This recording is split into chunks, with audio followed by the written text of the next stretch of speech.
വെറുതെ കുറച്ച് പുട്ടുപൊടിയും വാരി മോത്തിട്ടോണ്ടിരുന്നപ്പോഴാണ് ദേണ്ട പറഞ്ഞു നമ്മുടെ സ്ഥിരം അതിഥിയായ മയിൽക്കുട്ടൻ. കുറച്ച് അരി കൊടുത്ത് വശത്താക്കി മയിലെണ്ണ ഉണ്ടാക്കിയാലോ ഞാൻ വിചാരിച്ചതാണ്. അപ്പോഴാണ് അമ്മ പറയുന്നത് പഴയതുപോലെയൊന്നും അല്ല, ഇപ്പൊ ജയിലിൽ പോയാലും പണി എടുക്കണമെന്ന്. ആ പറഞ്ഞ പണി എന്റെ പട്ടി എടുക്കും. ഒന്നാമത് ഞാൻ ഇവിടെ പെടലി വേണ്ടിട്ട് പെടലിയായിട്ടിരിക്കുകയാണ്. ചീതൂട്ടി ഉറങ്ങാണ്ടപ്പോ കൂടെ കിടന്ന് ഉറങ്ങാന്ന് വിചാരിച്ചപ്പോഴാണ് ഞാൻ ഓർത്ത് നിന്ന് PT മീറ്റിംഗ് ആണ്. പിന്നെ ഒന്നും നോക്കിയില്ല, വേഗം തന്നെ ഒരുങ്ങി ഇറങ്ങി കേട്ടോ. മൊട്ടം വെയിലത്ത് കുട പിടിക്കാതെ പോയി കഴിഞ്ഞാൽ ഞാനിട്ട പൗഡർ മൊത്തം വേർത്ത് ഒലിച്ചു പോകും. പൈസ കൊടുത്ത് വാങ്ങിച്ചാണ്, കളയാൻ പറ്റില്ലല്ലോ. ദേണ്ട കണ്ട മരുത്താമല പോലെ കിടക്കുന്നത്. ആ കയറ്റോടെ ഞാൻ കയറി വന്നത്. സ്കൂളിൽ ചെന്ന് കയറിയത് പിള്ളേരെല്ലാം കൂടെ എന്നെ വളഞ്ഞിട്ട് തല്ലിന്നല്ല, വളഞ്ഞിട്ടിട്ട് അവരുടെ വീഡിയോ എടുക്കണമെന്ന് പറഞ്ഞ് ഭയങ്കര ഉത്സാഹമായിരുന്നു പിള്ളേർക്ക് കേട്ടോ. എടുത്ത വീഡിയോ യൂട്യൂബിൽ ഇട്ടില്ലെങ്കിൽ മിക്കവാറും പിള്ളേർ എന്നെ അടുത്ത വട്ടം വളഞ്ഞിട്ട് തല്ലും. സ്കൂളിലുള്ള ടീച്ചേഴ്സും വന്ന 4, 3, 7 പേരന്റ്സും കൂടെ ചേർന്ന് നല്ല അടിപൊളി പേരന്റ്സ് മീറ്റിംഗ് അങ്ങോട്ട് നടത്തിയിട്ടുണ്ട്. സ്ഥിരം മീറ്റിംഗിന് വരുന്ന പേരന്റ്സിനെ ഒഴിച്ച് മറ്റ് പേരന്റ്സിനെല്ലാം പേരന്റ്സ് മീറ്റിംഗ് അതൊന്നും ഞങ്ങളെ ബാധിക്കുന്ന കാര്യമേ അല്ല എന്നാണ് കേട്ടോ. മീറ്റിംഗ് കഴിഞ്ഞ് പുറത്തിറങ്ങുന്ന പിള്ളേരെല്ലാം കൂടെ ദേണ്ട ഓടിക്കൂടി ആന്റി എന്റെ വീഡിയോ എടുക്കൂ എന്നായിരുന്നു കേട്ടോ. എന്റെ വീട്ടുകാർക്ക് പൊതുവേ എന്നൊരു വിലയില്ലെങ്കിലും സ്കൂളിലെ പിള്ളേർക്ക് ഞാൻ നയൻതാരയാണ്, നയൻതാര.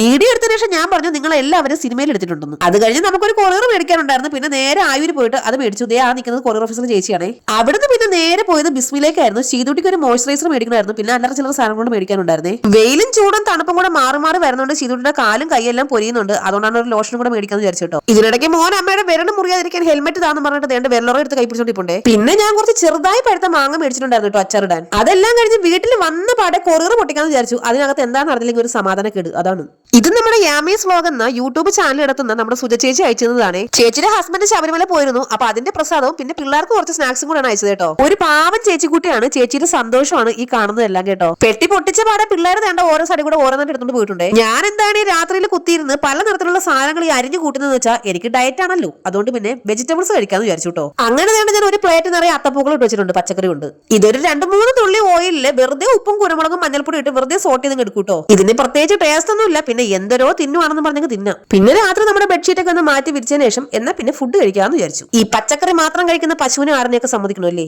അപ്പൊ നമ്മുടെ ചാനൽ ഒന്ന് സബ്സ്ക്രൈബ് ചെയ്ത് സഹായിക്കണേ. ടാറ്റാ.